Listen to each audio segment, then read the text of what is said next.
Next. Behind this reunion selfie lies an untold story of time, fame, loss, and the lasting legacy of Twin Peaks. There are some stories that feel like memories. And then there are stories that feel like dreams, trying very hard to become memories. That is Twin Peaks. Not just a television series. Not just a mystery.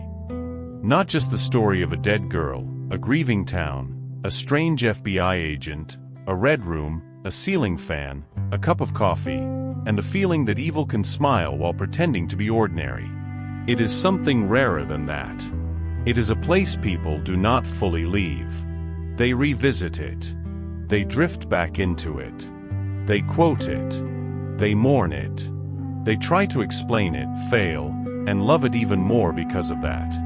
And maybe that is why the then and now image feels almost supernatural here.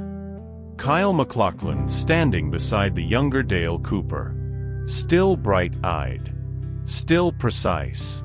Still stepping into town with curiosity, intuition, and the confidence of a man who believes mystery can be solved if he pays close enough attention. Cheryl Lee facing Laura Palmer again. And also Carrie Page. The dead girl and the woman who came later, as if time itself had split and refused to heal. Madchen Amick looking back at Shelly. Sherilyn Fenn meeting Audrey again. Ray Wise standing across from the younger Leland. Dana Ashbrook beside Bobby Briggs. James Marshall beside James Hurley. Grace Zabriskie beside Sarah Palmer. And somewhere all around them, in the air itself, the presence of people the years have already taken. David Lynch. Angelo Badalamenti. Peggy Lipton. Piper Laurie. Miguel Ferrer. Catherine Coulson. Julie Cruz. That is why this reunion image does not feel like ordinary nostalgia. It feels haunted. Because Twin Peaks was never just about the past. It was always about what the past does. When it refuses to stay buried. When the original series premiered in 1990, television did not really know what to do with it. Audiences knew they were seeing something new. A murder mystery, yes. But also a melodrama, a comedy, a horror story, a dream diary, a parody of soap operas, and an art object disguised as network television. David Lynch and Mark Frost had created a town that felt small and infinite at the same time. It looked like Americana. But underneath the pie, the pine trees, the plaid shirts, the neon signs, and the sheriff station politeness, there was rot. That contradiction is one reason the show changed television. It proved that mainstream TV could be atmospheric, symbolic, funny, frightening, and formally strange without losing its emotional power. It also became one of the foundational cult texts of modern serialized television, a series later creators and critics still point to when discussing auteur-driven TV. And the official honors were real too. The original run won the 1991 Golden Globe for Best Television Series, Drama. Kyle MacLachlan won the Globe for Best Actor in a Television Series, Drama. Piper Laurie won for Best Supporting Actress. The franchise also earned Emmy recognition, including a win for costume design in the original run, while the 2017 revival added further Emmy nominations in categories like directing, makeup, and production design. Those are the achievements. Those are the trophies. Those are the facts history can list. But that is not why Twin Peaks survived. It survived because it gave people something they could not fully name. It gave them emotion. Not simple emotion. Disturbed emotion. Grief wrapped in beauty. Tenderness wrapped in dread. It gave them meaning, even when that meaning was unstable. Questions about innocence, violence, trauma, desire, corruption, memory, duality, and the evil hidden inside ordinary life. It gave them attraction, that pull so strong that even confusion became part of the pleasure. It gave them beauty. Not clean beauty. Moonlit beauty. velvet curtain beauty, jukebox beauty, fir tree beauty.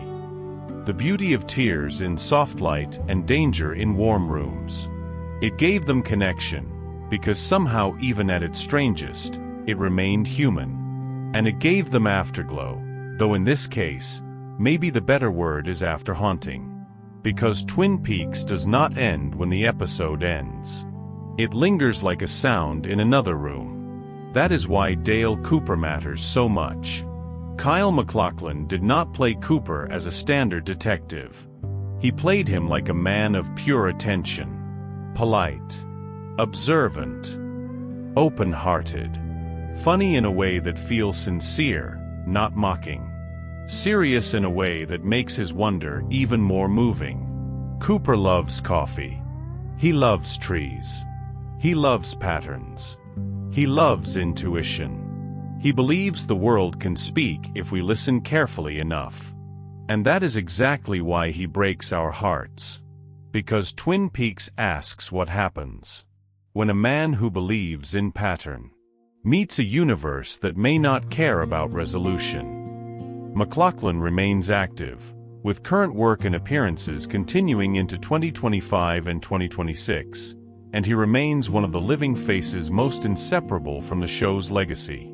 So when you imagine older Kyle standing beside 1990 Cooper, it does not feel like a star revisiting an old role. It feels like a man standing beside a version of faith. The faith that mystery can be solved. The faith that goodness can remain intact. The faith that if we follow the clues far enough, the story will give us mercy. And then there is Laura Palmer. Or rather, the idea of Laura Palmer. Because Laura is not merely a character. She is the wound the whole town is built around. And Cheryl Lee had to do something almost impossible. Play a dead girl as a living force. A myth. A victim. A daughter. A secret. A scream trapped inside everybody else's politeness. That is one of the reasons Twin Peaks still feels so modern. It understood that small-town innocence is often a performance. That underneath nostalgia, there can be abuse. Underneath ritual, there can be terror. Underneath home, there can be unspeakable things. Laura is the center of that truth. And when the story returned in 2017, it did not simply revisit her. It deepened the wound. It let the years pass and still refused to let the grief settle into something tidy. Madchen Amick as Shelly brought another kind of truth. Shelly is warmth and bruising in the same body. Youth, desire, vulnerability, and survival.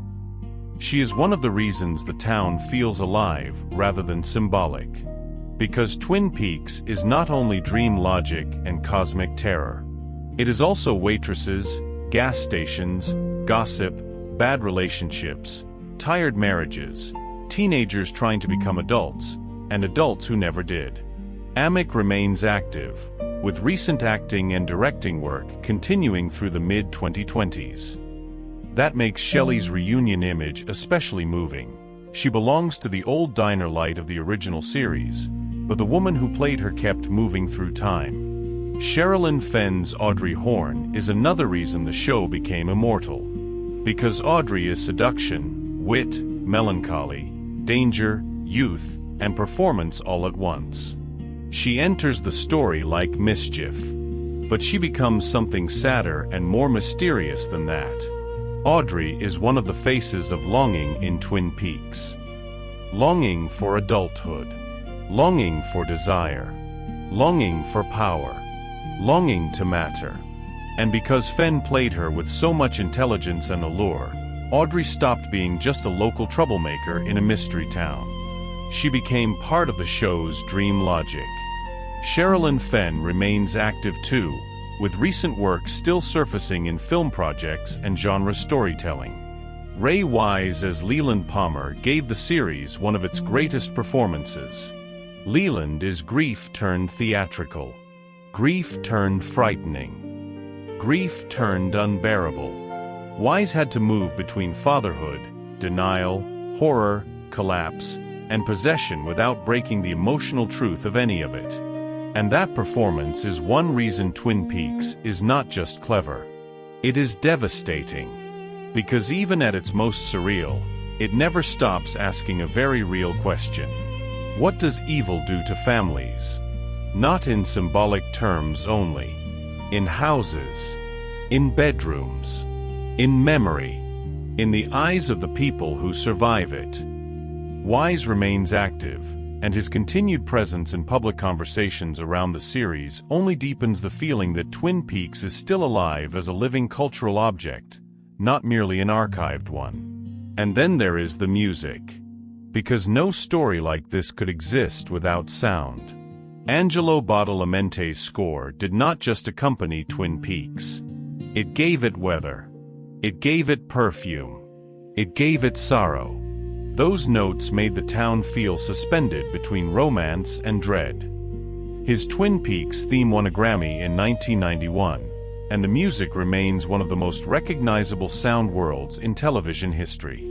Badalamente died in 2022 at age 85.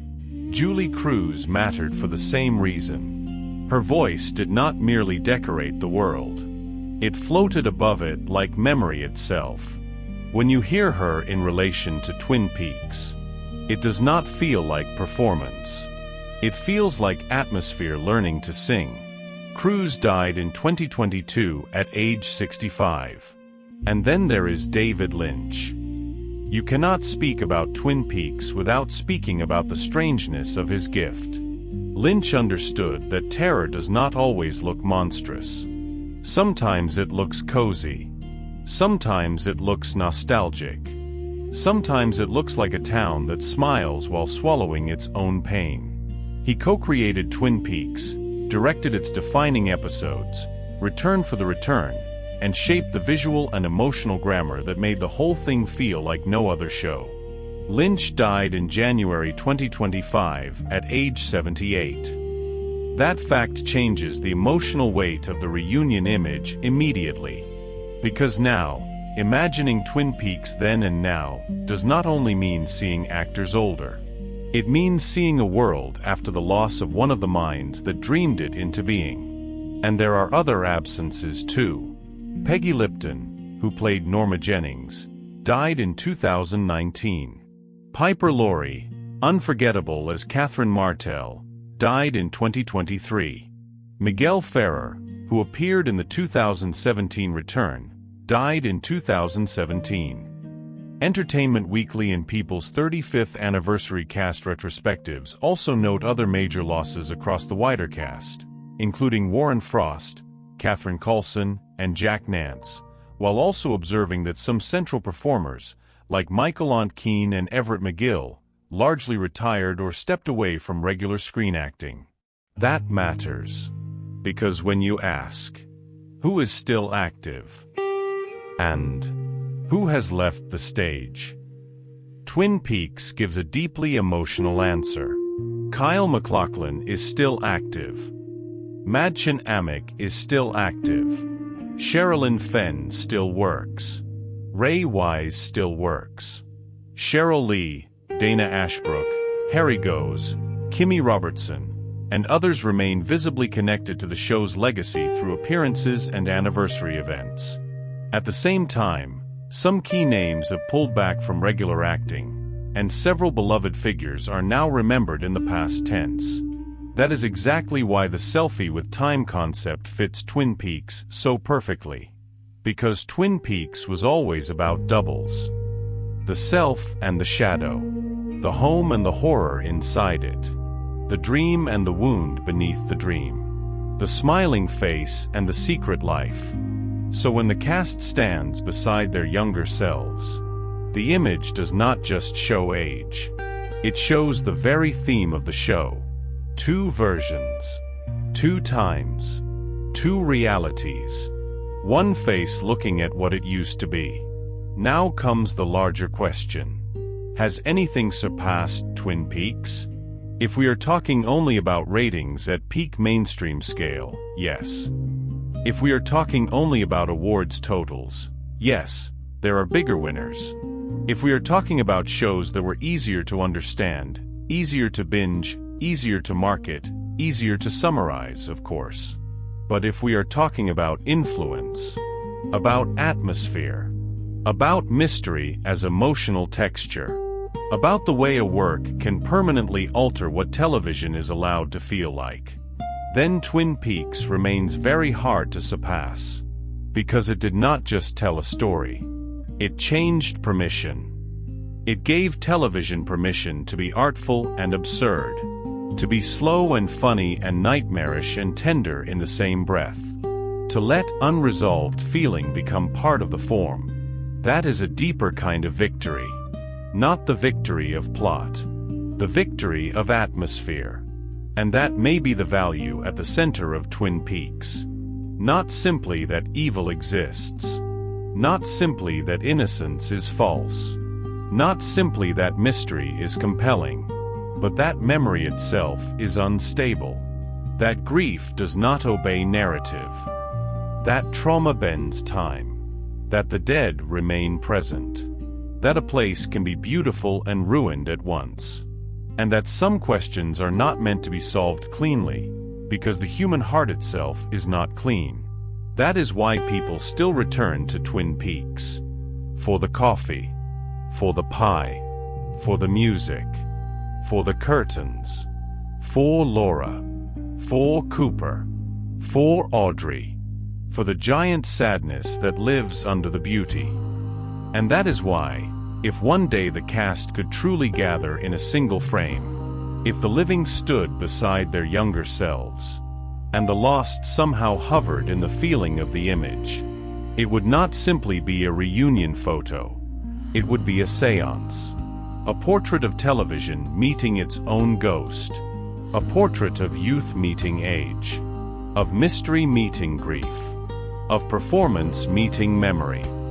Of a story once broadcast on network TV standing decades later as one of the strangest and most enduring works the medium has ever produced. And maybe that is the final legacy of Twin Peaks. It did not just ask, who killed Laura Palmer? It asked something deeper. What do we do with the darkness inside ordinary life? What do we do with beauty once it has been touched by horror? What do we do with memory when it becomes stranger than fact? And what happens when time passes, but the dream does not end? That is why Twin Peaks still feels alive. Not because it is easy. Not because it is neat. Not because every viewer agrees on what it means. But because it still feels like a place where television stepped beyond realism and discovered it could become myth. So if one day Kyle MacLachlan really stood beside the younger Cooper, if Cheryl Lee faced Laura again, if the diner, the sheriff's station, the woods, the music, the red curtains, and the faces all met one last time, the image would say more than nostalgia ever could. It would say, here is what time cannot fully close. Here is what grief cannot fully erase. Here is what art can preserve. And here is what still remains. When the mystery has lasted longer than the world that first watched it. The longing remains. The sorrow remains. The beauty remains. The fear remains. The dream remains. And most of all, the town remains. What do you think is the true heart of Twin Peaks? The mystery, the grief, the dream logic, or the hidden darkness inside ordinary life? Which Twin Peaks character feels the most emotional to you when you imagine their younger and older versions standing side by side? Do you think any television series has truly surpassed Twin Peaks in atmosphere, mystery, and lasting cultural afterlife, or does it still stand alone?